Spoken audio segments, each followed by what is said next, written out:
Y digo actualizar porque son temas que de la Facultad de Derecho se lo debe dominar para que en la práctica jurídica del día a día no tengan ningún inconveniente. Sin más preámbulo, quiero empezar primero con una pregunta. Sin embargo, no necesito que haya una respuesta.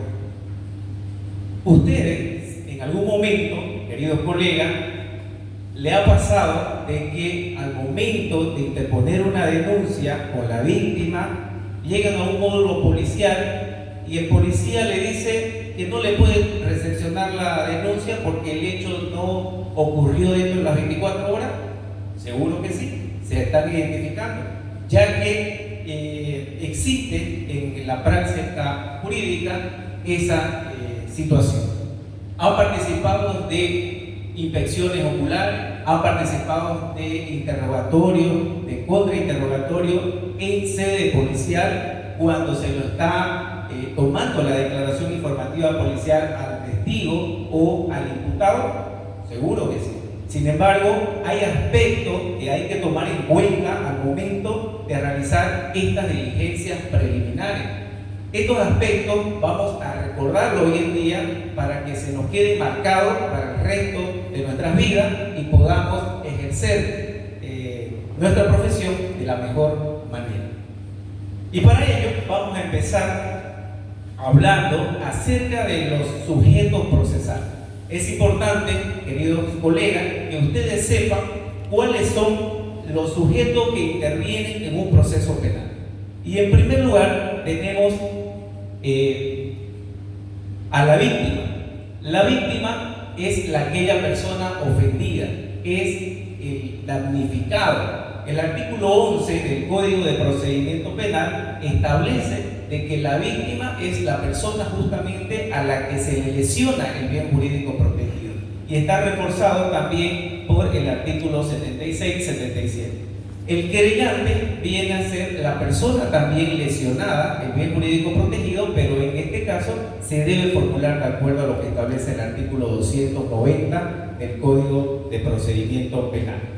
Sin embargo, hay que tomar en cuenta que tanto la víctima o querellante son dos sujetos calificados como víctima o querellante. Sin embargo, tienen diferentes aspectos y diferente posición dentro de lo que vendría a ser la etapa preliminar dentro de un proceso penal. Después tenemos al imputado. ¿Quién es el imputado? El imputado, como mayormente nosotros lo conocemos, es aquella persona que se le atribuye un hecho delictivo. El artículo 5 del Código de Procedimiento Penal establece que se considera imputado a toda persona que se les indica de la comisión de un hecho delictivo. Entonces, en este entendido, se debe establecer de que nosotros como abogados debemos mencionar de que somos abogados del imputado cuando estemos en el ejercicio de nuestra profesión. Apartemos de nuestra mente, de nuestro léxico, el denunciado, el sindicado, ya que dentro de los 442 artículos que tiene el Código de Procedimiento Penal no menciona en ninguna parte la palabra denunciado, ni mucho menos sindicado, sino más bien imputado. Y esto lo vemos en el artículo 5 del Código de Procedimiento Penal. Dejémoselo esto para algunos periodistas, ¿no?, de que quieran denunciar, manifestar el denunciado, el sindicado. Pero nosotros como abogados debemos decir: estoy representando al imputado. ¿Por qué? Porque hay que hablar con propiedad. El artículo 5 le decía que dice que el imputado es la persona a la cual se le atribuye un hecho delictivo. Y este imputado está gozando por la presunción de inocencia en todo momento. Y esta presunción de inocencia la vemos en el artículo 6 del Código de Procedimiento Penal y 116 de la Constitución Política del Estado. Y si nos emocionamos un poco más, nos vamos a la Corte Interamericana de los Derechos Humanos y lo vemos en el artículo 8.2, que nos habla sobre esta garantía constitucional de presunción de inocencia. Es así de que este imputado no está en su libre albedrío, sino está protegido por nuestra ley 1970, como también por nuestra Constitución Política del Estado. Y en el desarrollo de una investigación preliminar, este imputado tiene participación. ¿Cuándo? Cuando se le toma la declaración informativa policial. Y cuando ustedes estén dentro de una declaración informativa policial, en sede policial, tiene que estar el imputado, su abogado de confianza, es decir, ustedes, el Ministerio Público y el policía asignado al caso. Entonces, las preguntas que se le van a realizar al imputado tienen que ir dirigidas por el Ministerio Público y no así por las demás partes. Y luego tenemos en el inciso C el Ministerio Público. Vean ustedes que el Ministerio Público, como un órgano autónomo, está para la persecución de los delitos de orden público, para defender la legalidad de la sociedad. Así lo establece y lo emana el artículo 125 de la Constitución Política del Estado, porque el artículo 125 menciona, del constitucional, de que el Ministerio Público está para defender la legalidad y los intereses generales del Estado y de la sociedad. Pero esta legalidad o esta defensa que va a hacer el Ministerio Público no solamente tiene que ser para la víctima. Claro que en la práctica jurídica pareciera ser que el Ministerio Público como que se talea, vamos a decirlo así en términos criollos, para el lado de la víctima y no de una manera imparcial. Y esa es la verdad. Sin embargo, nosotros como abogados debemos de exigir que se respete el artículo 72 del Código de Procedimiento Penal. ¿Y qué nos habla el artículo 72 del Código de Procedimiento Penal? Nos habla acerca de la objetividad. Es decir, que los fiscales, dice el artículo 72, velarán por el cumplimiento de la ley y requerirán no solamente los requerimientos para formular su acusación y lograr una condena, una sentencia del imputado, sino también que van a requerir las solicitudes de la parte imputada para poderlo eximir de responsabilidad. Entonces, el artículo 72 es para las dos, para la parte imputada como también para la víctima. Ahora sí, vamos a hablar con respecto a el juez de instrucción en materia penal, que forma parte de los sujetos procesales. El juez de instrucción en materia penal, de acuerdo a lo que establece el artículo 3 del Código de Procedimiento Penal, debe ser un juez imparcial. Aquí sí ya no se permite lo que hace un momento le comentaba que pasa con el Ministerio Público. En este caso, el juez debe ser sí o sí imparcial. Y además, las competencias de un juez de instrucción en materia penal lo encontramos en el artículo 54, donde va a ser el que va a ejercer ese control jurisdiccional, y veámoslo como aquel árbitro en un partido de fútbol, es decir, quien va a observar las faltas y contravenciones en un equipo de fútbol, en un partido de fútbol. Y en este caso, este juez del control jurisdiccional es el juez garantista que va a controlar que se respeten los derechos y las garantías constitucionales. Entonces, cuando nosotros veamos que el juez de instrucción no está cumpliendo su labor, como establece el artículo 3 del Código de Procedimiento Penal, es decir, la imparcialidad, es objeto también de poder recusar al mismo. Ahora, el artículo 279 establece que los jueces velarán por el cumplimiento de la norma y ellos no pueden inmiscuirse en trabajos del Ministerio Público. Es decir, que el director funcional de la investigación tiene que realizar actos investigativos y el juez no puede realizar actos investigativos, ni los fiscales pueden realizar actos jurisdiccionales. Artículo 279 del Código de Procedimiento Penal.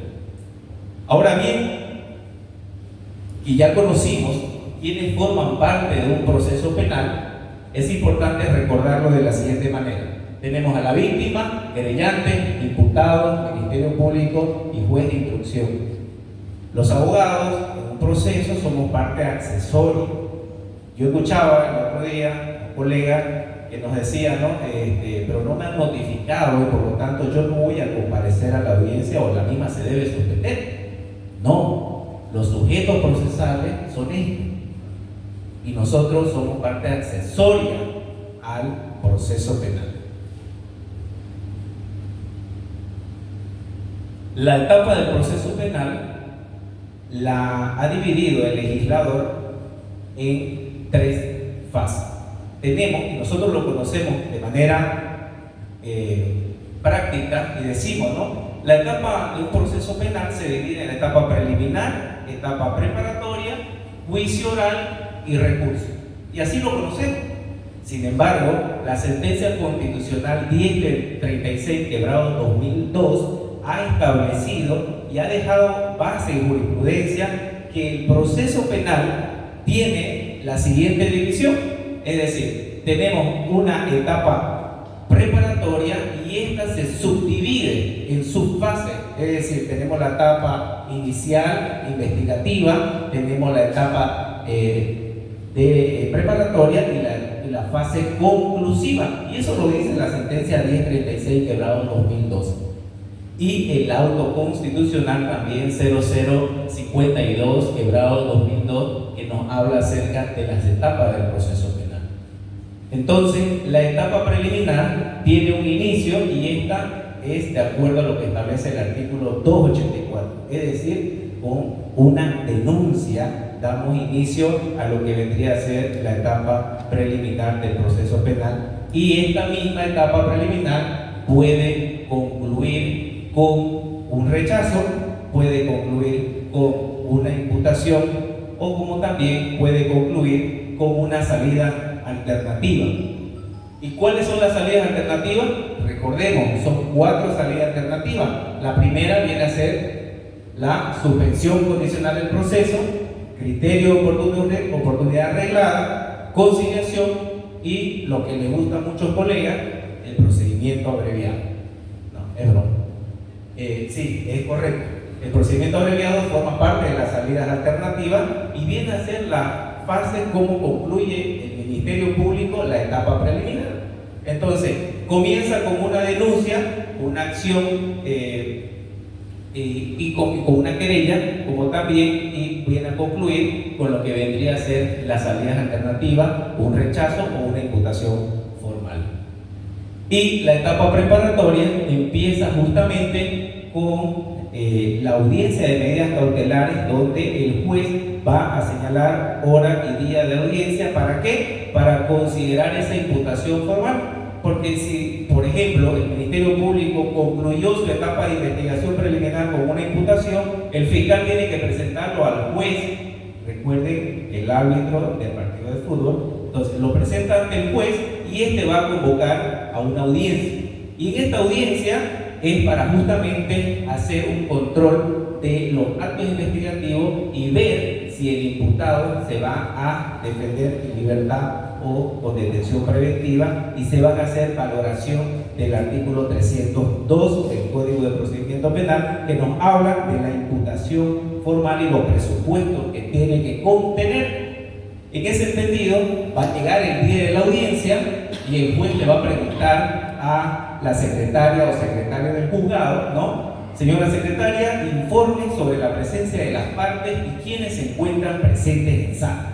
Y en ese momento, el secretario obviamente va a hacer un informe al juez y le va a decir: señor juez, informo a su autoridad que todas las partes han sido legalmente notificadas, encontrándose presentes la víctima o querellante, acompañado por la Defensoría. Así también está el Ministerio Público, representado por la doctora Suani.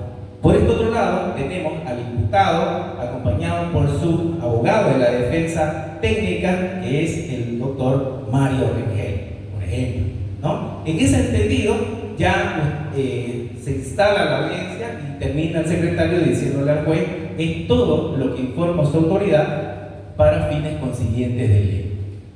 Ante este informe que hace el secretario, ya el juez dice, ¿no?, del informe emitido por el secretario del juzgado, se da por instalada la audiencia, y al verificar que todas las partes se encuentran legalmente notificadas y presentes, se le va a ceder el uso de la palabra al representante del Ministerio Público para que fundamente oralmente su imputación formal. Y es así como lo establece el artículo 73 del Código de Procedimiento Penal. Y en ese momento el fiscal se pone de pie y empieza a fundamentar la imputación formal. ¿Dónde nació la imputación formal? De los actos investigativos de la etapa preliminar del proceso penal. Y de ahí se desarrolla la audiencia de medidas cautelares. Luego le cede la palabra a la víctima o al abogado de la defensa de la parte civil y finalmente le cede la palabra por un principio de igualdad, de acuerdo a lo que establece el artículo 12 y 119 de la Constitución Política del Estado, 12 del Código de Procedimiento Penal y 119 de la Constitución, al abogado del imputado, y este ejerce su participación en la audiencia de acuerdo al artículo 9, que viene a asumir la defensa técnica del imputado. El imputado ejerce su defensa material, que es de acuerdo al artículo 8. Y bien, empieza lo que viene a ser la etapa preparatoria y se activa el artículo 277, los 6 meses, 134 de la etapa preparatoria. Y esta etapa preparatoria, como nació con la audiencia de medidas cautelares donde se estaba desarrollando o considerando la imputación formal, va a concluir dentro del plazo de los 6 meses. ¿Y cómo concluye una etapa preparatoria? También de 3 maneras. La primera puede ser que el fiscal emita una resolución de sobreseimiento.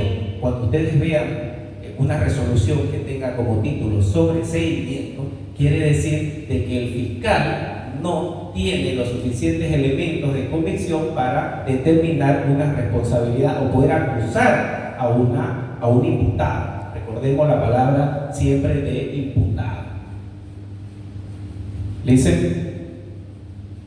Bien, y una vez termine lo que viene a ser el sobreseimiento, otra de las finalidades que puede concluir el Ministerio Público viene a ser la acusación formal. Y esa acusación formal es una resolución emitida por el Ministerio Público, donde en este caso ya le estaría atribuyendo, sin lugar a duda, la comisión de un hecho delictivo. Y en este momento, ya una vez que el fiscal acusa, se sigue el trámite para lo que vendría a ser la tercera fase, que era el juicio oral público y contradictorio. ¿Cómo? El Ministerio Público presenta su acusación formal y, de acuerdo a lo que establece el artículo 325, el juez de la causa que recibe la acusación del fiscal la sortea. ¿Ante quién? Ante un juez de sentencia o ante un tribunal de sentencia. ¿De acuerdo a qué? De acuerdo al quantum de la pena. Una vez dice el procedimiento de que, sorteada la causa, en el día va a remitir las actuaciones ante ese tribunal, y ratificada o radicada la causa ante el juez de sentencia o tribunal de sentencia, este va a notificar dentro de las 24 horas al Ministerio Público. ¿Para qué? Para que el fiscal pueda remitir las pruebas dentro del plazo que establece la norma, que son 24 horas. Y después que el fiscal remite sus pruebas, aquí ya se la notifica a la víctima para que dentro del plazo de 10 días pueda presentar su acusación particular y su prueba también de cargo.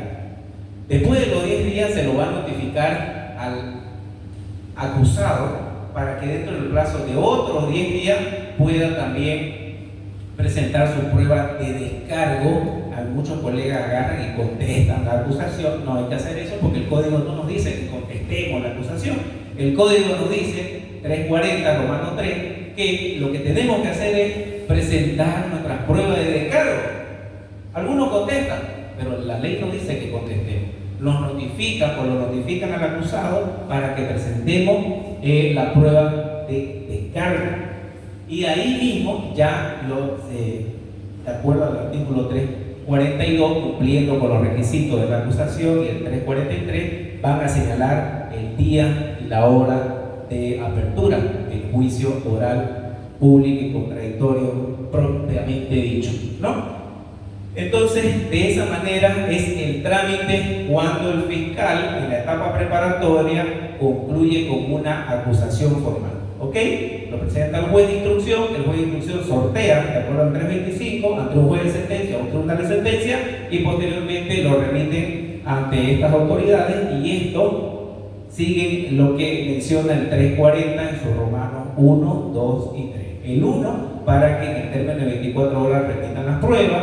2, para que se lo notifique a la víctima. Romanos 3, para que se lo notifique al acusado. Y con esto estaría ya completa la etapa previa del juicio oral público y contradictorio. Y este juicio oral, que es la segunda etapa, va a concluir con una sentencia. Y puede ser que sea una sentencia condenatoria, de acuerdo al artículo 365 del Código de Procedimiento Penal, como también puede ser una sentencia absolutoria, que lo absuelva. Y como dice por ahí, querido amigo, ¿no?, que está absuelto, dice, ¿no?, de toda pena y culpa. Sin embargo, la sentencia absolutoria quiere decir que lo absuelve de toda culpabilidad. En el caso, por ejemplo, de que emita una sentencia condenatoria y somos abogados del acusado, obviamente no vamos a estar de acuerdo con esa sentencia y se activa lo que viene a ser la tercera etapa, que son los recursos. Y vamos a interponer el recurso de apelación restringida de acuerdo al artículo 407 y siguiente del Código de Procedimiento Penal. Y este recurso de apelación restringida se va a ir a sala para que los atiendan nuestros recursos, los vocales, y estos vocales van a emitir un auto de vista. Y si no estamos de acuerdo con el auto de vista, seguimos con ejerciendo la profesión e interponemos el recurso de casación. Y el recurso de casación, vean ustedes, está dentro de la etapa de los recursos, y esto de acuerdo a lo que establece el artículo 416. Y si perdemos en el recurso de casación, tenemos todavía el recurso de revisión extraordinaria de sentencia, de acuerdo a lo que establece el artículo 421 del Código de Procedimiento Penal. Es decir, que hay pena. Y si perdemos en la revisión extraordinaria de sentencia, ¿alguien me podría decir qué podríamos interponer? Es, bien conmigo, un amparo constitucional. Y si perdemos un amparo constitucional,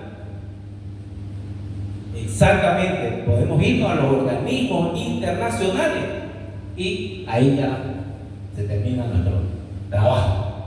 ¿Ok? Y por parte de la víctima opera lo mismo. Es decir, si en un juicio oral, volvamos a la etapa de juicio, se emite una sentencia donde se lo está absolviendo al acusado, de acuerdo al artículo 363, los numerales 1, 2 y 3, que habla de la sentencia absolutoria. Si lo absuelven y somos abogados de la parte víctima, o la parte civil o querellante, no vamos a estar de acuerdo con esa sentencia absolutoria, porque nosotros vamos a sentir que no se hizo justicia. Y por lo tanto, lo que nos queda es activar el recurso de apelación restringida, pero en este caso como parte civil o querellante, y lo hacemos de acuerdo al artículo 407 y siguiente. Y si perdemos como parte civil en sala el auto de vista, donde no está, digamos, ratificándola la sentencia y no la está revocando, es decir, perdón, la está ratificando la sentencia y no nos la revoca, entonces seguimos todavía nosotros como parte civil con una resolución que emitió la sala, que atendió la apelación restringida, y ese auto de vista nos afecta o no, nos afecta. Y ante esa situación lo que nos queda es interponer un recurso de casación, de acuerdo al artículo 416 y siguiente. Y si perdemos, porque van a casar la sentencia con el auto de vista y se nos va a Sucre, ¿no ven? Y allá va a salir un auto supremo, y si perdemos allá, nos queda como parte civil la revisión extraordinaria de sentencia, es decir, lo mismo. Por un principio de igualdad tenemos los mismos recursos que franquea la norma, tanto la parte imputada como la parte víctima. ¿Me dejo entender? Ok, una vez cumplido esta fase de lo que vendría a ser el proceso penal, la etapa del proceso penal, es decir, la etapa de investigación, que está dividida en la preliminar, preparatoria, conclusiva, que les expliqué, la etapa de juicio oral y recurso, Así, de esta manera, es todo un proceso penal propiamente dicho. Sin embargo, esto es una introducción, ya que cada etapa necesariamente, se necesitaría obviamente que el Colegio de Abogados nos haga otra invitación para poder explicar con más detalle. Sin embargo, esta noche vamos a hablar solamente, fíjense ustedes, de la etapa preliminar. Le hemos hecho un pequeño repaso para que más o menos vamos calentando ahí las neuronas. Sin embargo, vamos a entrar en materia hablando de la etapa preliminar. Y con respecto a la etapa preliminar, la misma se inicia con la denuncia, la querella o la acción directa. Que otros colegas o otras personas le digan que una etapa de investigación preliminar se inicia de otra forma, ya dependerá mucho de ustedes que les crean. Sin embargo, la única manera de poder dar inicio a una investigación preliminar de un proceso penal es de estas tres maneras: a través de una denuncia, de una querella o de una acción directa. No hay otra forma de iniciar un proceso penal por cualquier delito. ¿Ok? Denuncia, querella o acción directa. Una vez tenemos la denuncia, esta denuncia puede ser de dos maneras. Puede ser verbal, como también puede ser escrita. Puede ser verbal, ¿ante quién? Ante la policía. FELCC, Fuerza Especial de Lucha contra el Crimen, FELCB, Fuerza Especial de Lucha contra la Violencia, FELCN, DIPROVE, es decir, contra cualquier institución de la policía. Y puede ser escrita también ante la FELCC, FELCB, DIPROVE o FELCN.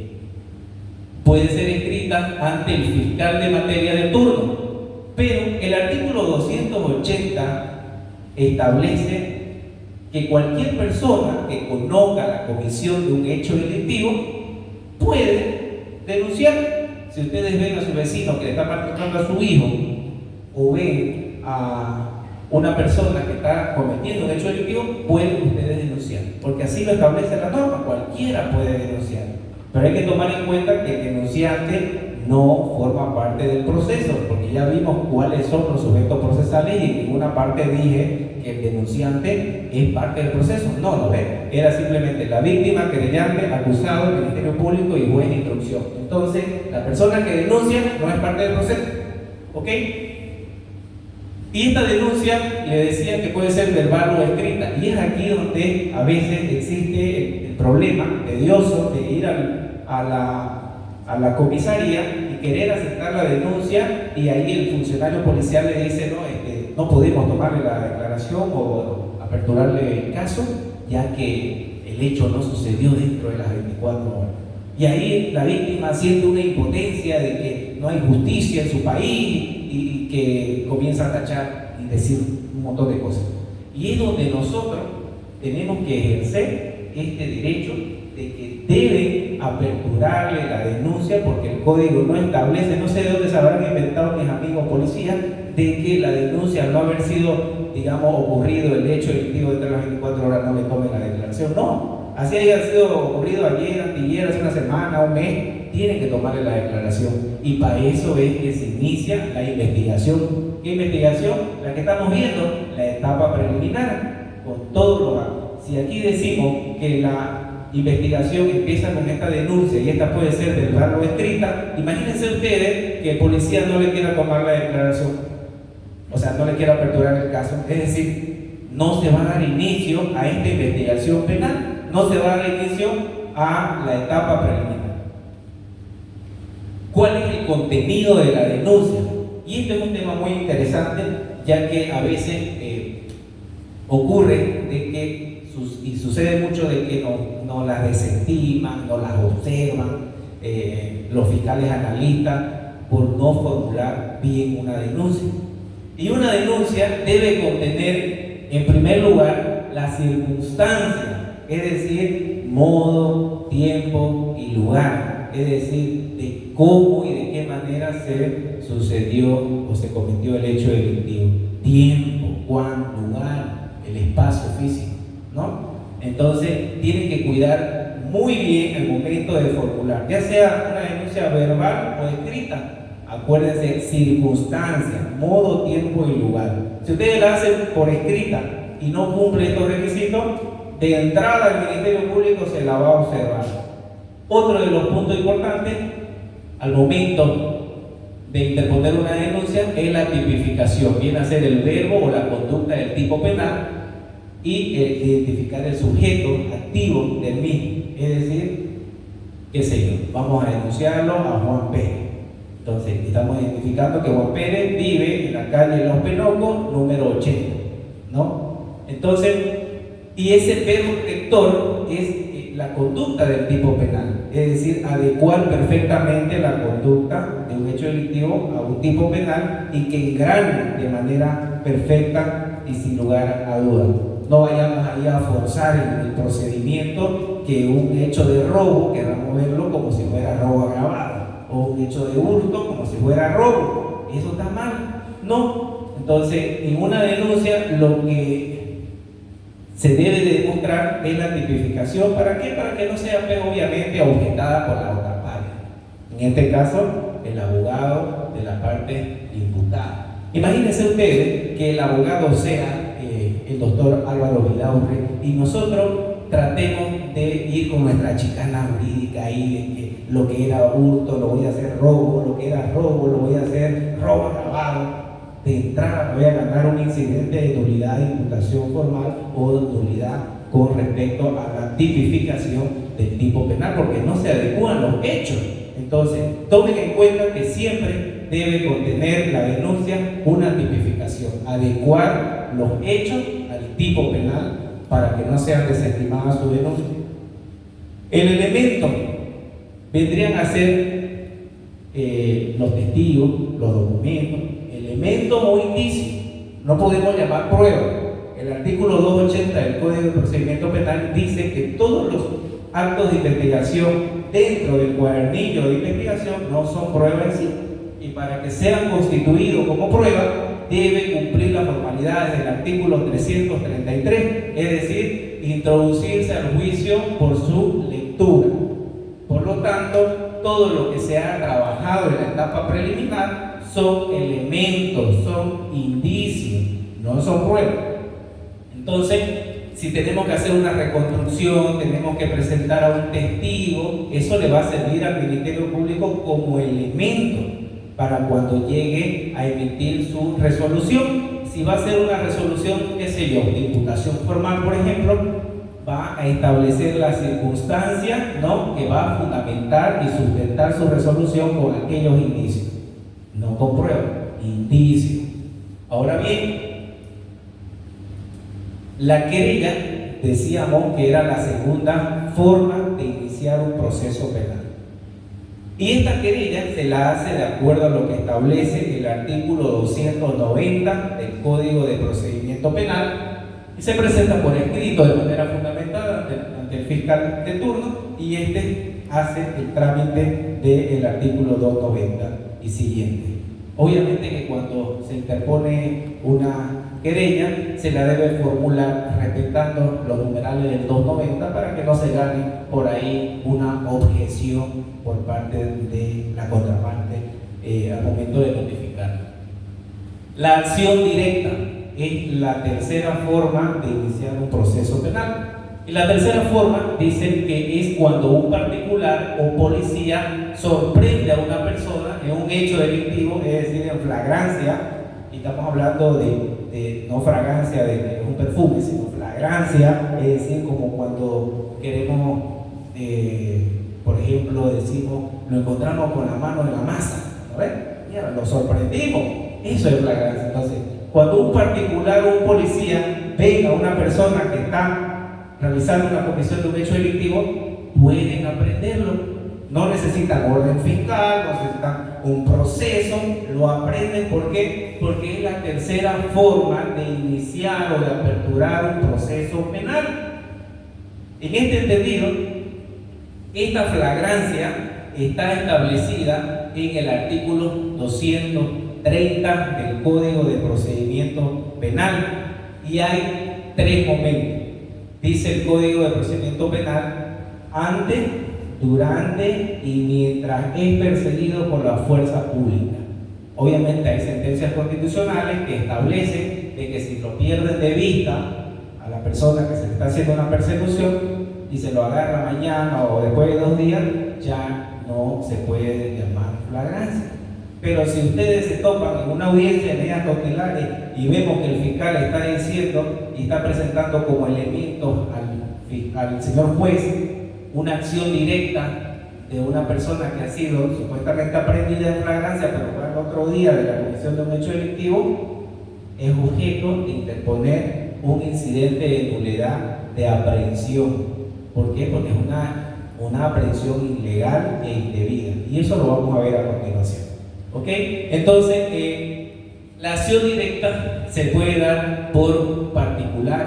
Y esos particulares quiere decir cualquier persona. Vemos hoy en día que hay algunos concejales de que sorprenden a personas, a funcionarios públicos en la comisión de hechos de corrupción y llaman, ¿no?, a la policía y vienen y lo agarran, cuando en realidad ellos pueden aprenderlo. Y eso, ¿dónde lo vemos? En el artículo 229 de nuestro Código de Procedimiento Penal, que da la facultad a que los particulares puedan aprender a una persona que está cometiendo un hecho delictivo. Pero esto no termina ahí. También el artículo 229, vean la línea roja, está concatenado con lo que establece el artículo 23, Romanos 4 de la Constitución Política del Estado, que establece el constituyente que cualquier particular podrá, se tiene la facultad, la Constitución tiene la facultad de aprender a una persona con la única finalidad de ser conducido ante una autoridad competente, es decir, ante la policía. No dice, te hemos facultado para sacarle la cresta y lo vamos a amarrar y hacemos justicia por mano propia. No, simplemente para conducirlo ante una autoridad cercana. ¿Ok? El artículo 227 está concatenado con el 296. ¿Por qué? El 227 son la facultad que la policía puede aprender, y el 296 la forma, o sea, de cómo y de qué manera va a aprender, o sea, va a conducir a esta persona que ha sido sorprendido en flagrancia. ¿Ok? Entonces, es aquí donde concluimos las 3 formas de inicio de la investigación preliminar de un proceso penal. Recordemos: denuncia, querella o acción directa, que la acción directa es simple y llanamente la intervención policial o la intervención de particulares ante la evidente sospecha de la comisión de un hecho delictivo. ¿Ok? Fíjense ustedes que la denuncia deberá ser presentada ante el Ministerio Público para que el fiscal analista verifique si se cumplieron o no los requisitos de admisibilidad de la denuncia. Este es un filtro muy importante para el inicio de la fase preliminar del proceso penal. Y esto es muy correcto, ya que lo que le decía hace un momento, si ustedes no cumplen los presupuestos de una denuncia, no es la tipificación, los elementos que se deben tomar en cuenta, el modo, tiempo, lugar, en la parte donde se presenta la denuncia, verbal o escrito, lo van a pasar a un fiscal, pero este va a ser un fiscal distinto al fiscal que va a investigar, es decir, va a pasar a un fiscal analista, y ese fiscal analista va a hacer un estudio de admisibilidad y va a ver si es que la denuncia cumple o no con los presupuestos para recién pasar a un fiscal de materia. Y vean ustedes qué puede hacer el fiscal analista cuando recibe una nueva denuncia. Si ustedes, por ejemplo, presentaron una denuncia escrita, la presentaron ante la autoridad que ustedes vean conveniente, es decir, ante la Fiscalía, FELCC, FELCB, DIPROVE, FELCE, hace rato le explicaba, ¿no? Entonces, lo presentan, digamos, ante el Ministerio Público, y el Ministerio Público lo pasa ante los fiscales analistas, y los fiscales analistas de entrada pueden emitir una resolución de admisión de la denuncia. Si la admite la denuncia, en otras palabras, y en términos criollos, le está diciendo el fiscal analista al fiscal al denunciante: has cumplido con los presupuestos, te admito tu denuncia y te voy a designar un fiscal para que este sea el que va a dirigir la investigación, de acuerdo al artículo 279 del Código de Procedimientos Penales, como director funcional de la investigación. Y dentro de las 24 horas, va a poner en conocimiento ¿a quién? Al juez de instrucción en materia penal, que viene a ser ese árbitro de fútbol que está controlando las faltas y contravenciones. En ese sentido, vean ustedes que cuando inicien una denuncia y se tope con una resolución de admisión de denuncia, pónganse contentos porque su denuncia fue bien formulada y va a ser atendida y se va a dar inicio a la etapa preliminar del proceso penal boliviano. Si por ahí ustedes se encuentran con una desestimación de la denuncia, es decir, ustedes presentaron su denuncia verbal o escrita y el fiscal analista emite una resolución desestimándola, quiere decirle que ustedes no cumplieron con los presupuestos que hoy han visto y por lo tanto el fiscal la desestima. Pero ahí no han perdido todavía el caso. Ustedes pueden impugnar esa admisión.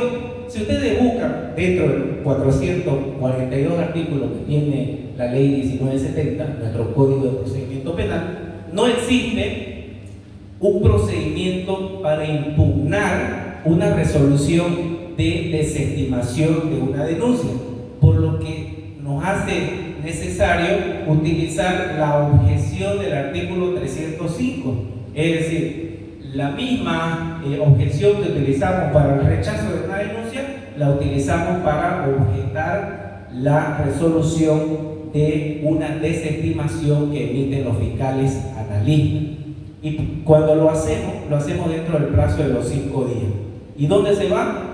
Ante el fiscal jerárquico. ¿Y qué hace el fiscal jerárquico con una objeción a la desestimación? La analiza y dentro del término de 10 días la va a ratificar o la va a revocar. En el caso de que ratifique, el fiscal departamental le está diciendo al fiscal de materia: estoy de acuerdo con que al fiscal analista, estoy de acuerdo con que haya desestimado la denuncia del doctor Alfredo Coimbra porque estuvo mal formulada.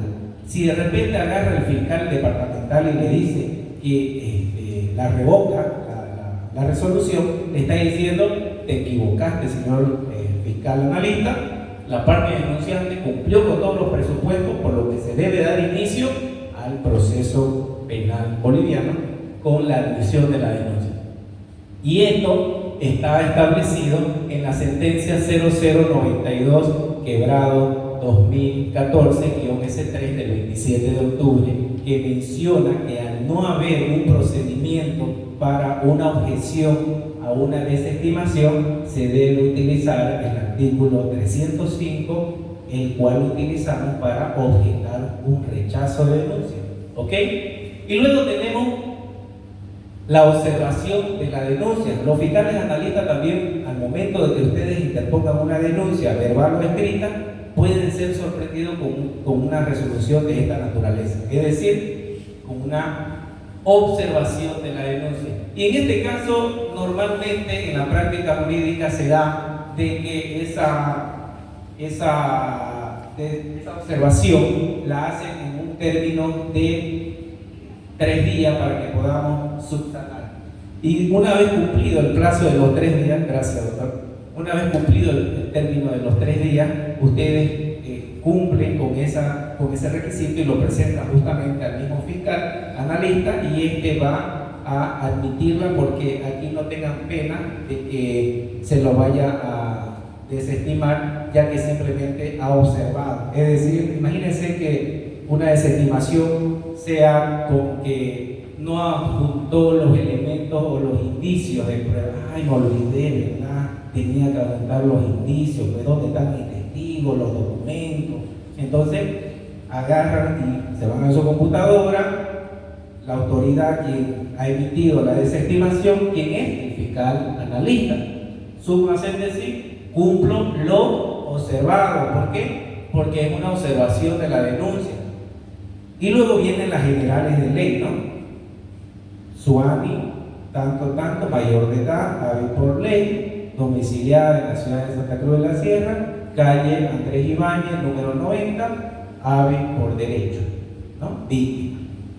Y luego vienen los antecedentes.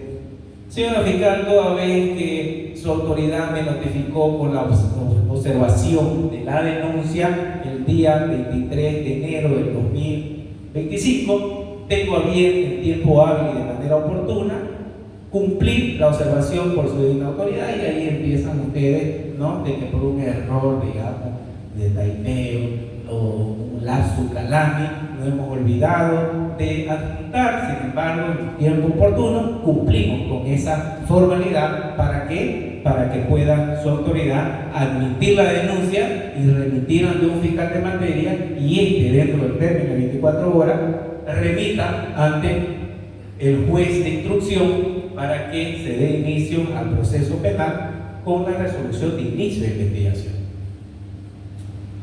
Esta desestimación que muchos colegas tropiezan en el camino y se desaniman porque creen que su denuncia la hicieron mal o no cumplieron algunas formalidades establecidas, es una norma netamente o una atribución netamente facultativa del Ministerio Público, y esto lo vemos en la ley del Ministerio Público en su artículo 55 romano 2 de la ley del órgano del Ministerio Público.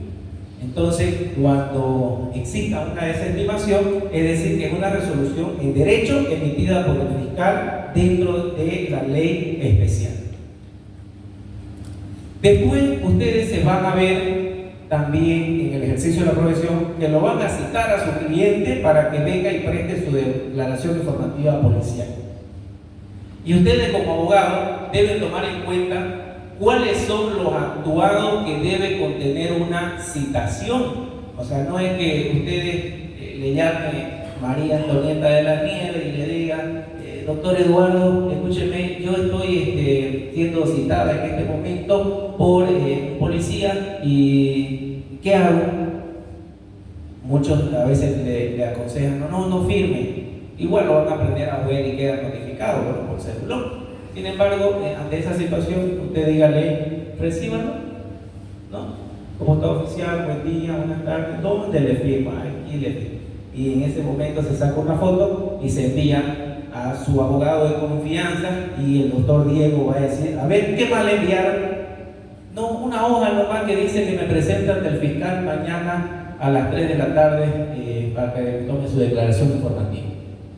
De entrada nomás ya ese fiscal de materia se ganó un memorial devolviendo esa notificación porque no se cumplieron las formalidades, es decir, porque no se adjuntaron a esa citación los documentos pertinentes. ¿Y cuáles son los documentos que deben acompañar una citación?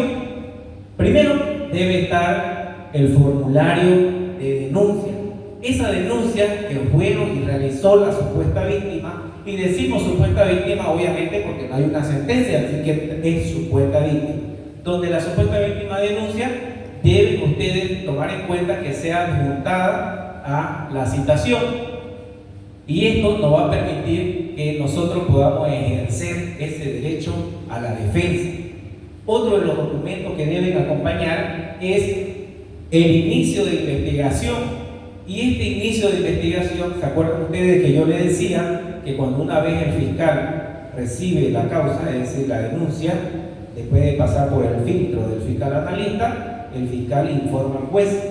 Ese informe es el informe de inicio de investigación. Cuando le llegue la citación a su cliente, tiene que estar acompañado de ese inicio de investigación. ¿Y eso para qué, doctor?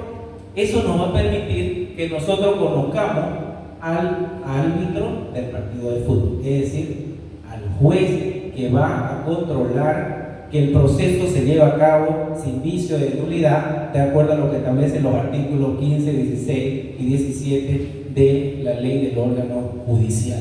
Y esto va a permitir también que nosotros conozcamos cuál va a ser el juez que va a velar por los derechos y garantías constitucionales. Entonces es importante que ustedes como abogados puedan observar de que una citación tiene que cumplir con esas tres documentaciones.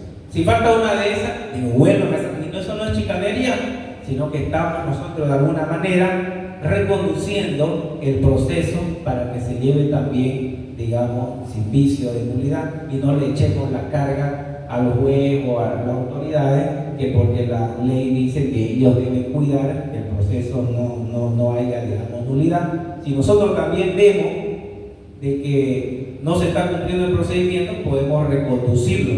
Y si no hacemos nada, estaríamos convalidando el acto, ¿no ven? Y no podemos después reclamar, porque nosotros sabíamos que en el momento de citarlo debe acompañar el inicio de investigación, la denuncia y la citación propiamente dicha. Y si nosotros vemos que faltó uno y no dijimos nada, obviamente vamos a convalidar el acto, y al otro día, si llegamos a las 3 de la tarde y le decimos, oficial, me dejaron esta citación para que me presente ahora a las 3 y a mi cliente, y dígase usted que estamos viniendo, pero faltó el inicio de investigación. Nada, ya ustedes confíen que vino, tome asiento, ahorita va a venir la fiscal y se va a dar la declaración informativa policial. Y ustedes ya convalidaron el acto porque de alguna forma no lo devolvieron, esa notificación que no cumplió las formalidades. ¿Ok?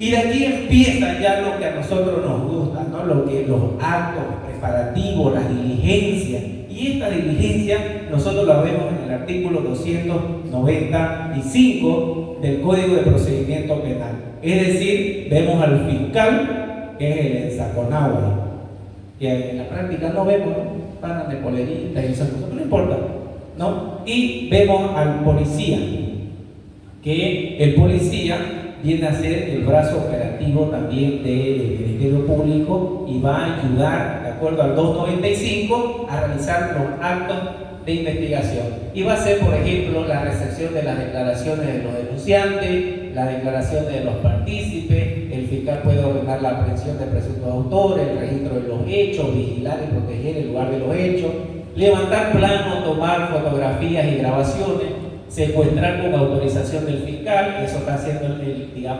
policía, ¿no? Y siempre custodiar bajo inventario los objetos secuestrados. Vean ustedes, el 295 del Código de Procedimiento Penal le va a establecer así como un abanico de actos de investigaciones preliminares realizados ¿por quién?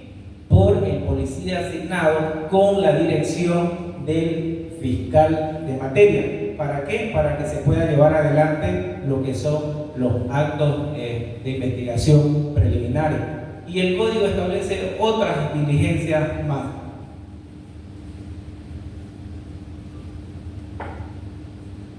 Entre ellas, por ejemplo, si se dispone el arresto, ¿no? ¿Qué es el arresto? El arresto viene a ser una medida cautelar, obviamente, que le priva la libertad a una persona, pero tiene una finalidad, es la individualización. No es que lo arresto porque me da la gana y voy a privarle su libertad, no. Y para eso es que ustedes como abogados tienen que hacer cumplir la norma, ¿ya? Entonces, por ejemplo, ¿cuándo se puede arrestar a una persona? Vamos a suponer de que se llevó a cabo un clásico de fútbol entre Blooming y Oriente, y afuera existió una trifulca donde se agarraron ahí a piedradas y palos y todas esas cosas, y había una señora que resultó ser lesionada, tiene toda sangrando, sin un ojo, no había mucho, no, sin un ojo, ella viene sangrando ahí toda golpeada, y resulta que la policía, ¿qué va a hacer ahí? No sabe ver quién agredió, no ve a la persona, a la víctima, artículo 11, no sabe quién agredió.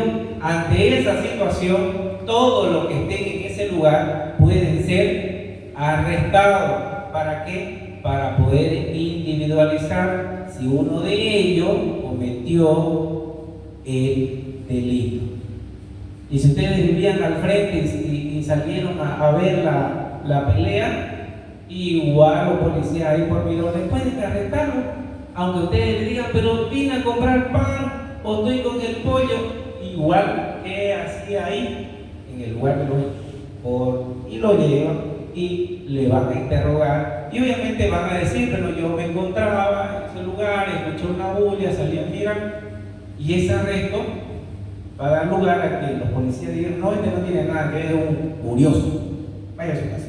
Y usted, no, yo estaba ahí, salía a ver a mi hija porque resulta que estaba ella mirando la pelea. ¿Y qué hacía su hija ahí? Estaba con otro señor que es su amigo de la Barra Brava. Ah, ya, entonces ya creo que a esta sí la vamos a tener que agarrar, dice un policía, ¿no? Entonces ahí ya viene el tema del arresto. ¿Y con quién estaba? ¿Y qué llevaba en su mano? A ver los videos. ¿Usted es esa que está en negro? Sí, yo soy. ¿Y eso de su mano? No, no es nada. No, era un palo, ¿no? Sí, era un palo. Fíjense ustedes, entonces ya están individualizando a la persona que probablemente pudo haber agredido a la víctima. ¿No ven? Entonces, vean ustedes que el arresto es para eso, para hacer una individualización. Cuando ustedes vayan a una comisaría en calidad de abogado y le dicen al policía ahí, por ejemplo, oiga, oficial, buen día, buenas tardes, soy el doctor Franklin Torres de mi credencial, mire, la familia del señor fulanito de tal me ha contratado justamente porque me han dicho que está aquí en estas celdas policiales. Sí, doctor, está aquí, está arrestado. Y uno mira ahí la carceleta y solamente hay una persona. Entonces, si el abogado permite, ¿no? ¿Por qué arrestado? Si ustedes saben que el arresto es para individualizarlo cuando hay varios, ¿no ven? Pero si vemos que hay uno, entonces no hay nada que individualizar, pues. Entonces no es que esté arrestado.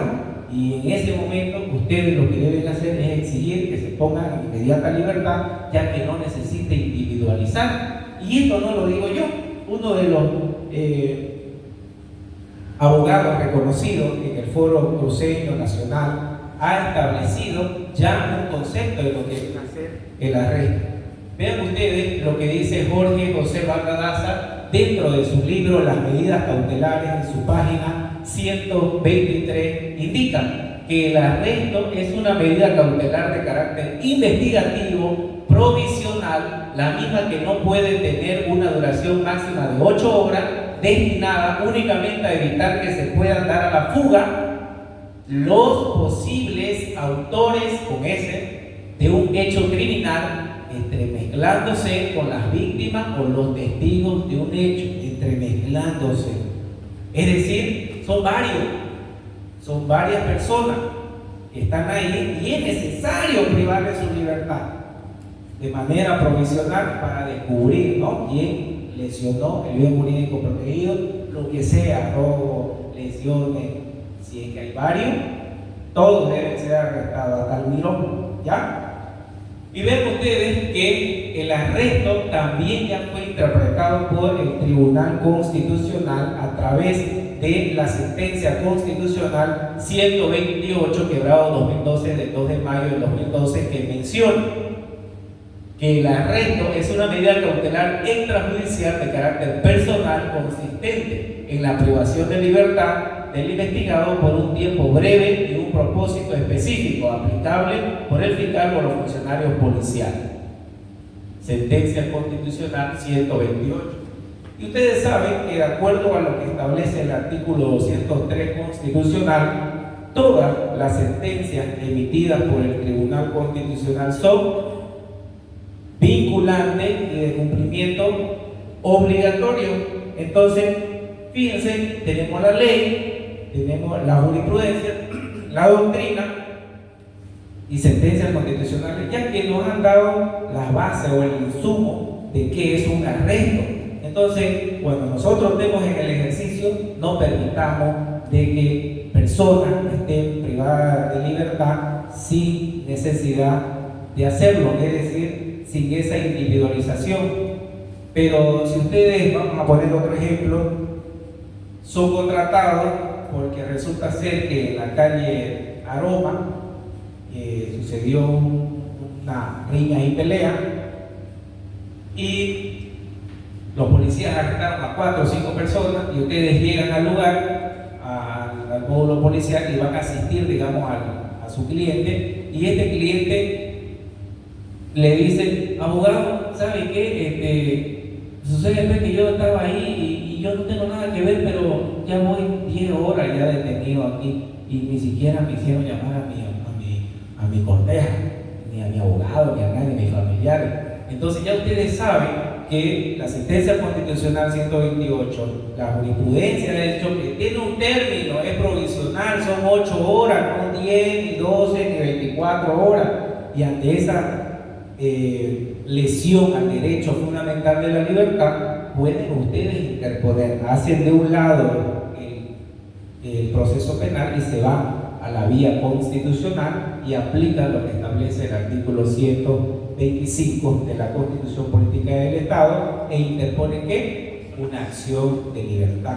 ¿Por qué? Porque hay un indebido procesamiento y está vinculado con la libertad directamente, no importa si no hay control jurisdiccional, si no hay un fiscal asignado al caso, ustedes son lo que tienen que cuidar y se vuelven como esos Rottweiler, esos perros, no esos pitbull y bravos ahí, que van a hacer respetar los derechos de sus clientes. Y si vieron que se les excedió el término de las 8 horas, no tengan miedo, porque están haciendo lo que dice la norma, lo que dice la ley, y pueden cesar esa lesión al derecho a la libertad. ¿Ok? El requisito para disponer el arresto. La misma sentencia establece que ante la imposibilidad de la individualización de los testigos autores, lo que hace rato le explicaba, y eso lo menciona la sentencia, no lo digo yo, sentencia constitucional, el riesgo de que pueda perjudicar la investigación y la duración, como les decía, dentro de las 8 horas. Y luego también ustedes, dentro de lo que conlleva la investigación, se van a encontrar con la figura de la aprehensión. Este es un instituto jurídico que es muy interesante, ya que el Código de Procedimiento Penal establece 3 formas de aprehensión. ¿Ok? Está la aprehensión en flagrancia, es decir, que ante la evidente comisión de un hecho delictivo pueden sorprenderlo, lo aprenden con la única finalidad de llevarlo ante la autoridad no policial. 230. Luego, la otra forma de aprehensión es por la policía, de acuerdo al 227, y la otra aprehensión es por el fiscal, de acuerdo a 2 presupuestos normativos, que en el primer caso viene a ser de acuerdo al 224 ante la incomparecencia a un llamado de la autoridad, y la otra es de acuerdo al 226, que el fiscal va a analizar los presupuestos de este artículo dentro del Código de Procedimiento Penal. Entonces, la aprehensión, para que lo entendamos de una manera más práctica, ahí lo que están en Zoom, se la puede dar cuando la persona no está presente y cuando está presente. ¿Cómo es eso? Cuando no está presente, por ejemplo, el fiscal puede ordenar su aprehensión en los delitos inmersos en la ley, por ejemplo, 348, donde por medio hayan menores de edad. El fiscal va a prescindir de la citación, ya no lo van a citar, y directamente el fiscal va a ordenar mediante resolución fundamentada una aprehensión a esa persona que ha sido denunciada. Eso para los que no están presentes. Y para el imputado presente quiere decir que el imputado se lo citó, y una vez citado, ustedes, siendo sus abogados, revisaron que esa citación está acompañada por la denuncia, el inicio de investigación y la citación propiamente dicha, y ustedes se vienen con su cliente y le toman la declaración informativa policial, y el fiscal puede, en base al 226, ordenar su aprehensión. Esa es la otra forma cuando está presente. Cuando no está presente es, por ejemplo, se lo notificó y no vino ante el llamado de la autoridad, y al no venir se activa el 224, es decir, que ante la incomparecencia del imputado se puede emitir orden de aprehensión. ¿Me dejo entender? Ok. La aprehensión tenemos como concepto que es una medida cautelar personal provisional cuya finalidad consiste en garantizar la presencia del imputado para ser conducido ante alguna autoridad llamada por ley. Esa autoridad llamada por ley es obviamente el juez de instrucción, el árbitro del partido de fútbol, ¿se acuerdan? Y procederán ante la razonable sospecha que se ha cometido un hecho antijurídico y ante la razonable sospecha de la existencia de peligros procesales que van a perjudicar el desarrollo del proceso, peligro de fuga y peligro de obstaculización. ¿Cuál es el procedimiento para una aprehensión por la policía? Y vean ustedes que el procedimiento, como abogado, deben dominarlo esto bien, ya que ustedes pueden de alguna forma ver si el funcionario policial hizo o no lo correcto. Lo primero, una vez aprendida, deberás informar a la persona de forma escrita las razones por las que dispuso su aprehensión. Eso lo hace un fiscal, ¿no? Obviamente con el policía. Deberá comunicar a la fiscalía en el plazo de 8 horas. El policía, una persona que tienen aprendida, que trajeron ahí los particulares, tiene un plazo de 8 horas para informarle al fiscal. Luego, el uso de la fuerza cuando es necesario. Cuando es necesario, no es que los policías lleguen y lo torturen y le hacen una llave ahí y lo fracturan y ya. Ellos creen que pueden hacer eso cuando en realidad no pueden hacer esa situación. Y luego el uso de la arma cuando haya resistencia que ponga en peligro la vida y la integridad de las personas, como el policía, no funcionario público. También puede hacer uso de su arma reglamentaria, pero no es que tras que vea que su vida corre peligro a la primera le va a tirar a quemarropa. No, o sea, es arriba, ¿no? Alto disparo, tercero, y luego proceder a reducirlo. No es que ni bien sacaron un palo allá y yo policía voy y le tiro a la pierna. No, como abogado tienen que tomar en cuenta de que el uso de la arma siempre se debe tomar en cuenta de que ¿qué hizo mi cliente? Puso en riesgo a las personas que estaban ahí, a los policías, sacó un arma para que ustedes puedan reaccionar de esa. No sacó ni un arma, imagínense, no sacó ni un arma y le tiraron un tiro en la pierna. No, tamales. Y ahí están ustedes para poder ver que el procedimiento de la aprehensión fue ilegal de la policía. No tolerar ni menos infringir ningún acto de vejación, degradación o tortura. A veces uno va a los módulos policiales, al llamado y contratado de los clientes, y llega allá, ¿qué pasó? Hijo, ¿cuándo te trajeron? Anoche me trajeron, doctor, pero le cuento que me duele mi costilla y me han tirado una zurra. No puede. Ustedes están viendo que no deben permitir que a sus defendidos los vayan a golpear, porque si hacen eso, están lesionando no solamente su presunción de inocencia, ¿no es cierto?, como garantía constitucional, como garantía normativa, ¿no?, como principio, como derecho, la presunción de inocencia. Entonces nomás darle que creemos que él es culpable. No permitamos eso. No permitir que los imputados sean presentados a ningún medio de comunicación social, 296, tomen en cuenta, salvo consentimiento y en presencia de su defensor. Hasta ahora no he visto ningún abogado que pueda o pretenda frenar este abuso o esta presentación ante los medios de comunicación de las personas aprehendidas y le ponen ahí en el pecho, no es su aprehendido. Y le preguntaron a ese imputado si quería salir en la prensa. No le preguntaron. Le dijeron, vas a caminar, si no querés que te levante el cuello, llegas allá, mirás a los medios y te venís.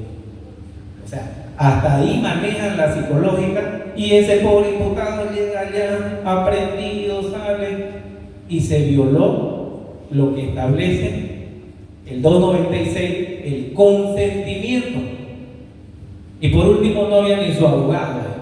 O puede ser que su abogado estaba ahí y no le entienda, ¿no ven? Hasta de tanto repetir la presentación que en los medios de comunicación parece ya tan normal. O sea, vemos a una persona aprendida ante los medios, cualquiera que sea, quedamos contentos, caramba, ¿no? O sea, lo aprendieron bien, ahí está este, y lo degradamos y lo matamos civilmente, y a lo mejor no es la persona que cometió el delito. O sea, ¿dónde queda la presunción de inocencia que establece el artículo 6 del Código de Procedimiento Penal, 116 de la Constitución Política del Estado, artículo 8.2 de la Convención Americana de los Derechos Humanos?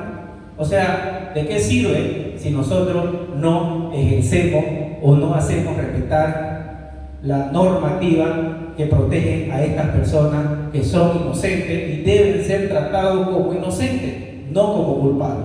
Ya, doctor, está bien, ya entendí, no vamos a dejar que presenten ante los medios de comunicación, pero ¿cómo lo hago? ¿Qué hago? Y hay dos vías. Primero, recuerden que ya ante una persona aprendida ya pasaron todo lo que hemos visto anteriormente. Ya le informaron al fiscal, ya le informaron al juez, ya hay un control jurisdiccional.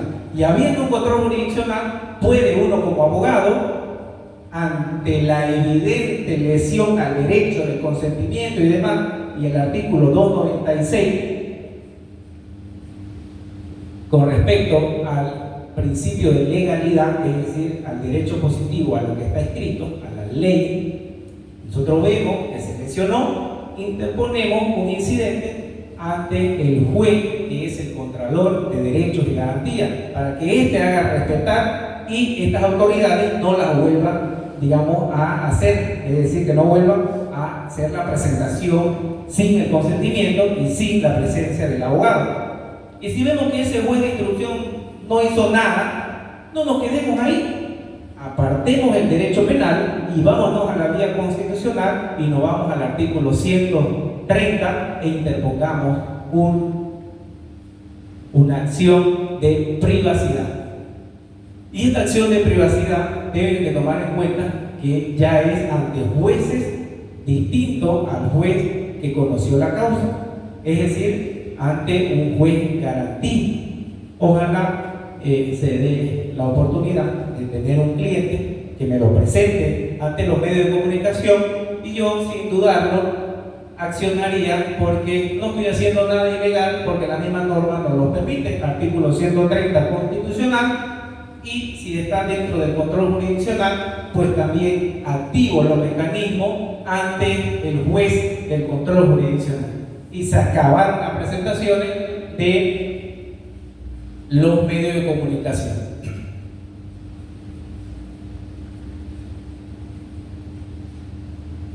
¿Y cómo fue que se volvió? No me di cuenta. ¿Por ahí? Ok. Identificarse con su credencial. O sea, hay que ser también realista, ¿no? Una cosa es la normatividad y otra cosa es la realidad. A veces decimos solo en la película, ¿no? Aparece el policía, soy el oficial tanto, tengo una orden de aprehensión en su contra. O sea, ese formalismo en la práctica jurídica no se da. Donde lo pillan, lo alzan, lo suben y en el camino se lo llevan nomás y ni le dicen a dónde van, ¿no es cierto? Informar al aprendido y a sus familiares las razones y el lugar donde va a ser conducido. Se lo llevan nomás y a los familiares ahí quedan llorando, esa pobre madre, no saben ni de dónde está yendo su hijo y quedan en esa incertidumbre, ¿no? ¿De dónde va a ser conducido? Vean ustedes, tienen que preguntarle, oye, ¿le informaron a tus familiares dónde te trajeron? No, si ya hace 3 días que estoy aquí detenido, 3 días, y ustedes ya saben qué hacer, ¿no es cierto? Levantar actas de la aprehensión. Esos son trabajos propiamente realizados por el policía asignado al caso. Una aprehensión puede ser ilegal y esto lo establece la sentencia 1360/2013 del 16 de agosto que mencionó el Tribunal Constitucional lo siguiente: la autoridad policial que intervenga en la ejecución de la aprehensión en flagrancia tiene también la obligación de soportar las cuestiones formales de su ejecución, tales como levantar el acta de aprehensión en el que se haga constar la circunstancia y el momento en que fue ejecutado dicha medida. Sentencia constitucional 1360 quebrado 2013, y ya ustedes saben que por imperio del artículo 203 de la Constitución Política del Estado, las sentencias emitidas por el Tribunal Constitucional son de carácter vinculante y de cumplimiento obligatorio. Esta aprehensión se la puede dar también por particulares, y hace un momento yo les decía de que hay algunos funcionarios públicos, concejales, que hacen aprehensiones, ¿no?, ante la evidencia, flagrancia de actos de corrupción, y lo hacen, pero llaman a la policía, venga oficial, va, cuando en realidad ellos pueden hacerlo porque está amparado en el artículo 23, Romanos 4 de la Constitución, y en el artículo 229 del Código de Procedimiento Penal.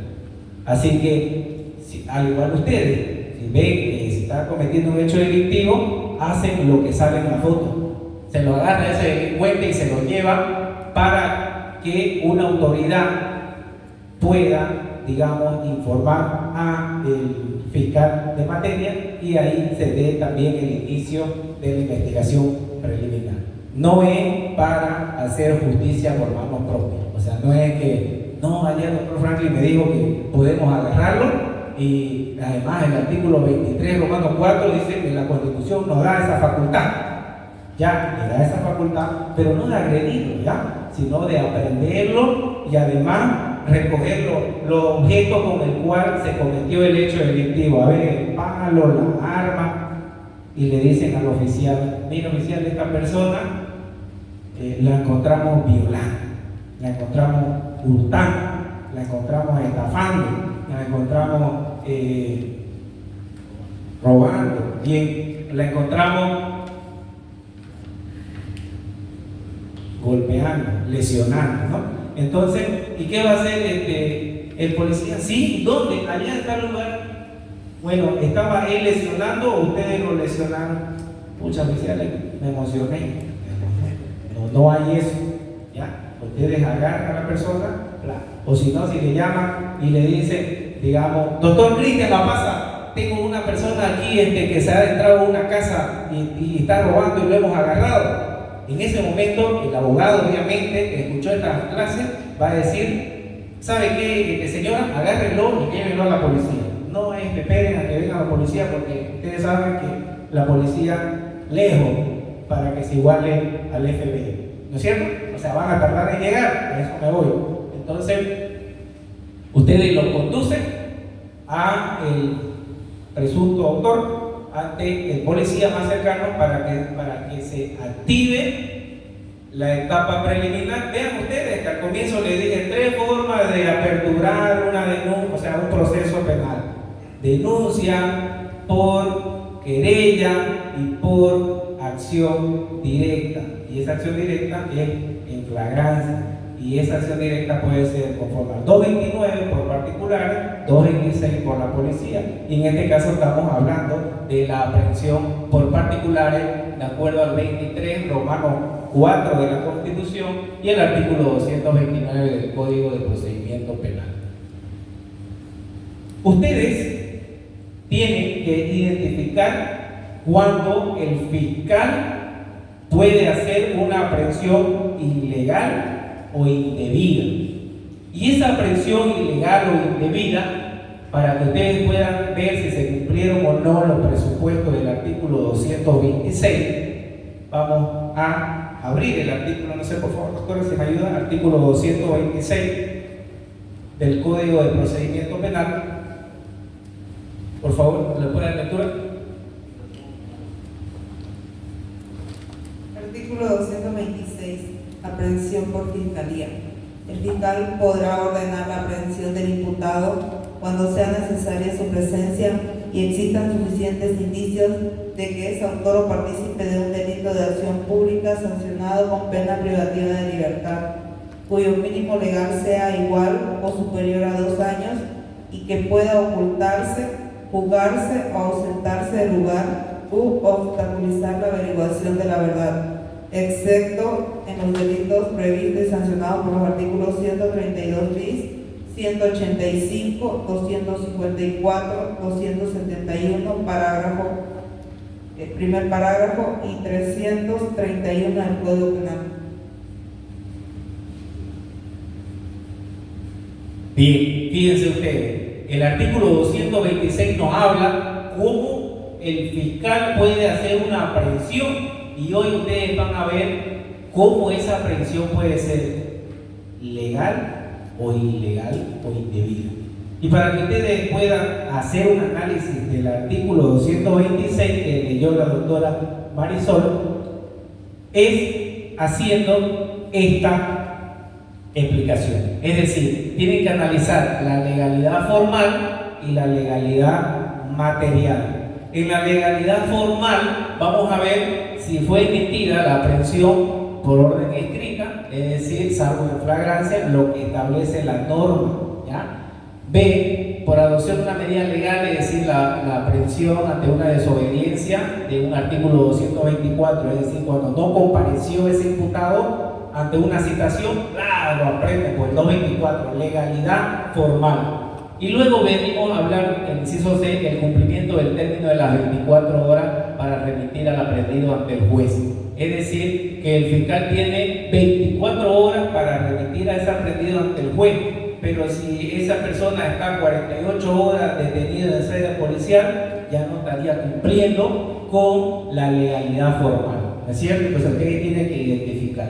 Y recuerden cuando la colega dijo de que siempre y cuando el quantum de la pena sea de 2 o más años y existan los suficientes elementos de convicción, que el imputado no se someterá al proceso u obstaculizará la averiguación de la verdad. Y ahí nos va a llevar al artículo 234 y al artículo 235, que nos habla de los riesgos procesales de fuga y riesgos procesales de obstaculización. Y aquí ya estamos entrando a lo que vendría a ser la legalidad material. Cuando el fiscal aprendió directamente al imputado, haciendo las facultades del artículo 226, existan los suficientes indicios para sostener la autoría del imputado, si el delito tiene una pena privativa de libertad igual o superior a 2 años, si existen los elementos de convicción suficientes para sostener los riesgos procesales, que era lo que le decía de fuga o obstaculización. Esto está establecido en la sentencia 0957 que grado 2004 de Guerre, del 17 de junio, y también refutado por la sentencia 142 quebrado en 2015 y un S3 del 25 de febrero, que nos habla acerca de la interpretación del artículo 226. De esta manera ustedes pueden ver si una aprehensión es legal o es ilegal.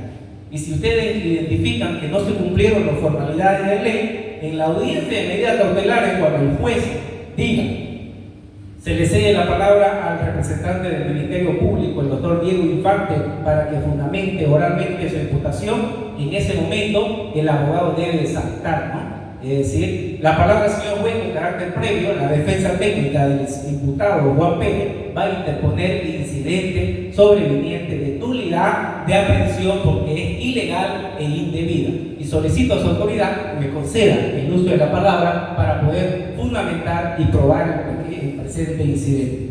Y el juez va a decir, mierda, está bravo el abogado, tiene la palabra. Y ahí ustedes empiezan, señor juez, sucede, empiezan a fundamentar. Pero esa es la forma en la que ustedes tienen que atacar cuando identifican que una aprehensión no cumplieron la formalidad material ni la formalidad legal. El arresto versus aprehensión. Ya saben que el arresto, 8 horas para individualizar a las personas. Nunca se da el arresto cuando hay uno solo, sino cuando hay varios. ¿Ya? Y la aprehensión tiene 3 formas. La aprehensión se da por particulares, por la policía y por la fiscalía. Por particulares ya les explicamos que es cuando se lo sorprende en flagrancia, ¿no es cierto? Y por la policía cuando también se lo puede sorprender en flagrancia o cuando es emanada por una autoridad competente, ya sea el fiscal o el juez de instrucción que emitió una orden, digamos, ¿no? Y luego la fiscalía, de acuerdo al 224, ante la incomparecencia, y de acuerdo al 226, los presupuestos que vimos hace un momento. Duración de la etapa preliminar del proceso penal. ¿Cuánto dura? ¿Qué se hace en ese tiempo, en ese término? Vean ustedes que el término de la investigación preliminar tiene 20 días, y eso de acuerdo a lo que establece el artículo 300 del Código de Procedimiento Penal, y puede ser ampliado a 60 días en caso de investigaciones complejas, y también a 80 días en caso de investigaciones complejas, 80 días, y 120 días cuando hay que hacer cooperación internacional, es decir, en otros países se puede ampliar ese término de 20 días a 120 días de investigación preliminar. ¿Ok? Y finalmente, cuando se cumple este plazo de la ampliación y de la etapa investigativa, tendríamos nosotros una resolución. Por cierto, ya estamos terminando. Una resolución, es decir, cómo termina el fiscal, cómo va a concluir el fiscal, cómo concluye todo lo que hemos hecho. Ya se llegó a la aprehensión, el arresto, la declaración, las inspecciones, se tomó la declaración de testigo, del imputado, de la víctima, ya se hizo todo, ¿no ven? La recolección de elementos, de indicios y demás. Y ya pasaron los 20 días y no me dio los 20 días como fiscal, solicito 60 días más porque me faltó hacer pericia y me faltó tomarle la declaración a Juan, a Pedro, a Carlos, y terminé con esos 60 días. Entonces yo voy a concluir mi investigación como el señor fiscal, y le voy a decir al juez: ya concluí mi investigación y he concluido de la siguiente manera. La conclusión de una investigación preliminar se la da de tres formas. La primera puede concluir de acuerdo a lo que establece el artículo 301, dice: puede imputar formalmente, es decir, imputa y lo presenta ante el juez, le atribuye formalmente la comisión de un hecho delictivo. Y la segunda es de que puede rechazar el caso, es decir, fuimos negligentes, no hicimos declaraciones, no propusimos testigos, no hicimos nada, y obviamente el fiscal, ¿qué va a hacer? Va a rechazar para nuestra denuncia que hemos interpuesto, ¿no? Verbal o escrito. En ese sentido, también puede concluir con una salida alternativa. Recordemos, ¿cuáles son las salidas alternativas, doctor Cristian? Son 4, ¿no ve? Criterio de oportunidad arreglada, suspensión condicional del proceso, conciliación y lo que les gusta a muchos, que es el procedimiento abreviado. Entonces, esa es la forma de concluir una investigación preliminar del proceso penal. Imputa formalmente, rechaza o aplica una salida alternativa. ¿Ok? Doctor, hice todo lo que usted dijo en el curso jurídico del Colegio de Abogados, pero resulta ser que el fiscal me emitió un rechazo y ya no sé qué voy a hacer. Si el fiscal emite una resolución conclusiva de rechazo, lo que viene aquí es que se notifica a las partes para que en el término de los 5 días puedan objetarlo. ¿Ante quién? Ante el fiscal departamental, y el fiscal departamental tiene 2 días: la ratifica o la revoca. Si ratifica el rechazo, es decir, no sigue, o sea, el proceso ahí se cierra, porque está de acuerdo. El fiscal departamental le está diciendo al fiscal de materia: bien tu rechazo, no hay nada que hacer. Está muerto, la morgue, como de la morgue al cementerio, ¿ya? Pero si revoca el rechazo, le está diciendo el fiscal departamental: señora fiscal de materia, no estoy de acuerdo con tu rechazo, te ordeno como fiscal departamental que continúe la investigación y me emitan otra resolución, pues ya no rechazo. Puede ser impugnación formal o puede ser salidas alternativas.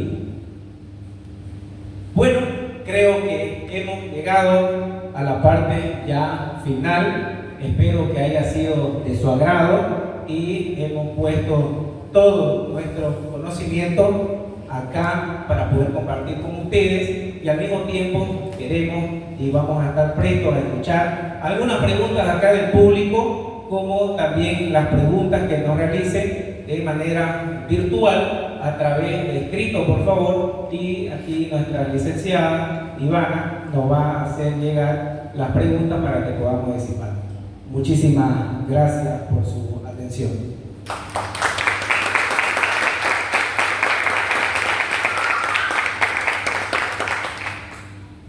¿Alguna pregunta?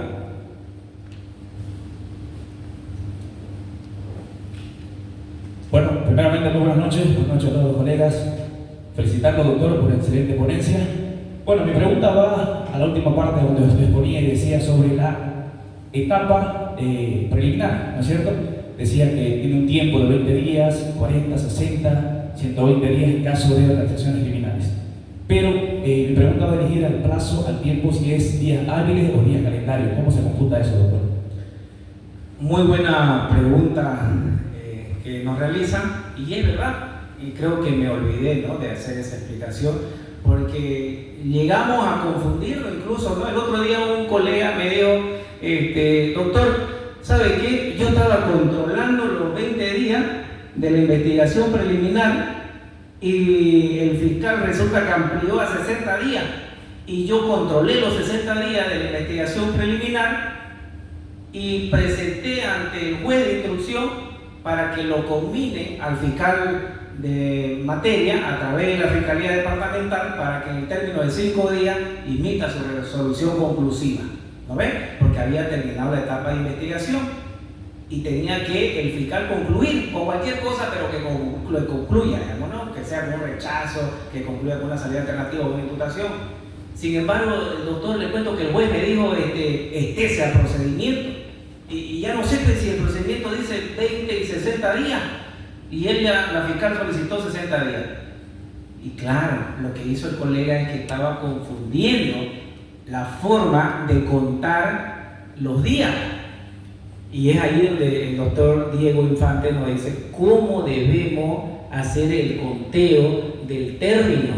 Si hablamos que una etapa de investigación preliminar, de acuerdo al artículo 320 días, y conforme al 301 se puede ampliar a 60, 80 y 120 días, se lo debe hacer de manera corrido, colega, ¿ya? No tiene que ser días hábiles.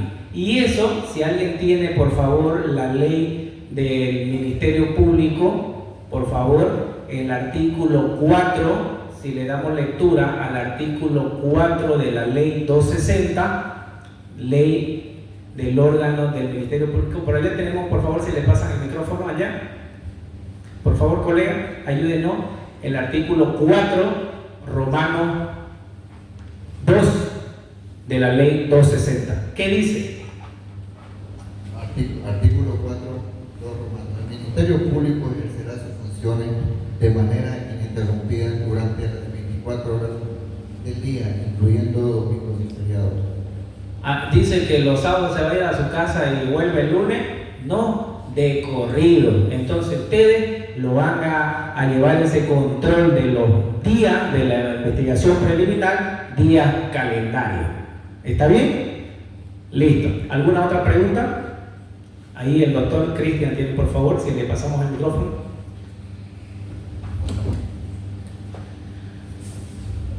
Muy buenas noches, doctor, y gracias por la ponencia.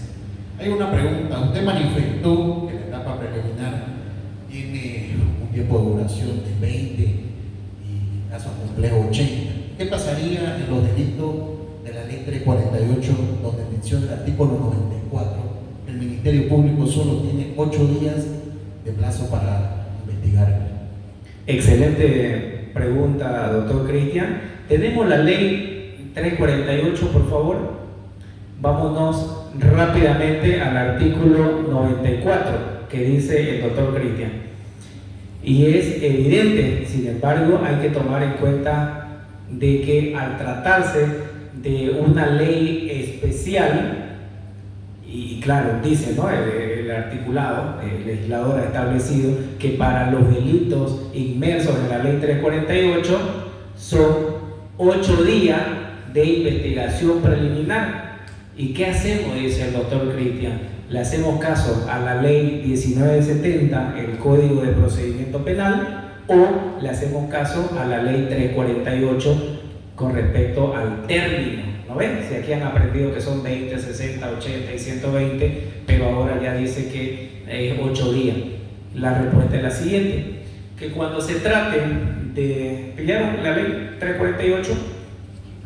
94, nada, ok. La ley dice de que el término debe concluirse en el término de 8 días. Es decir, no hay aquí que vamos a irnos al Código de Procedimiento Penal, porque al ser un delito especial debemos apartarnos del Código de Procedimiento Penal y que se cumpla la ley especial y su procedimiento especial. Si no, ¿para qué está ahí? Y algo que yo quería que lo lean era que decían que no se prevé el plazo máximo, dice la norma, de 8 días. O sea, no da cabida a que se haga una ampliación. Si queremos nosotros activar ese articulado, el plazo máximo será de 8 días. Pero esa es la normatividad, y en la práctica lo que vemos es que el Ministerio Público, ante los 8 días que no la alcanzó, solicita la ampliación, y muchos colegas abogados, al desconocimiento de esta norma o la falta de interpretación del artículo 94, lo convalidan, pues, ¿no? Y lo dejan ahí. ¿Ok? Esa sería la respuesta.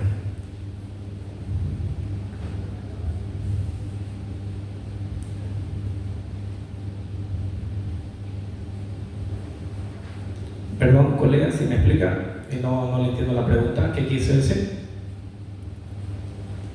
Auto Supremo dice 1225. ¿Otra pregunta? Adelante, doctor. Yo creo que ya hemos disipado la duda, ¿no? Bueno, sí, adelante, doctora Suani.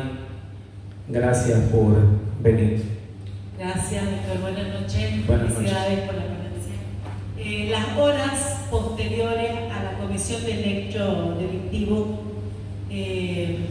uno dice que son unas horas prudentes, ¿no? Según los policías, alguna vez he escuchado, ¿no? Dicen 8 horas, otros dicen 12 horas. Hay una sentencia constitucional que establezca, según su experiencia, cuántas horas determinan que vaya a ser ese tiempo prudente de persecución. ¿La persecución o la el arresto? tiempo prudente que vendría a ser posterior al hecho delictivo, el tiempo de flagrancia. Ok, estamos hablando de la flagrancia, ya. La flagrancia, nos vamos al artículo 230 del Código de Procedimiento Penal, y decíamos hace un momento de que el tiempo es ante la comisión de un hecho delictivo, durante, es decir, se lo encontró con la mano en la masa, y después mientras es perseguido. Es decir, el mismo artículo 230, doctora, nos dice de que debe ser de manera inmediata. O sea, no es que lo pillamos ahora cometiendo un delito y se nos escapó y lo vimos el viernes en la plaza y lo voy a agarrar y lo voy a presentar como si fuera flagrancia. Ya no, ya pierde. Tengo una sentencia constitucional, me van a escribir a mi número que aparece, creo ahí, y yo se lo voy a pasar para que puedan también nutrir más su conocimiento. Muchísimas gracias. Gracias.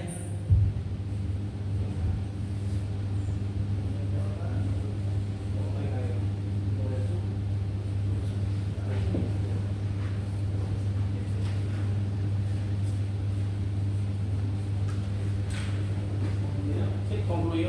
Buenas noches.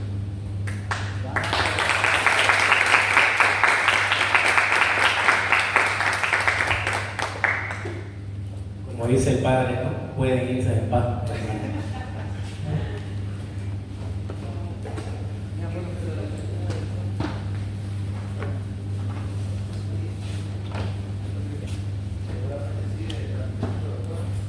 Fue una foto,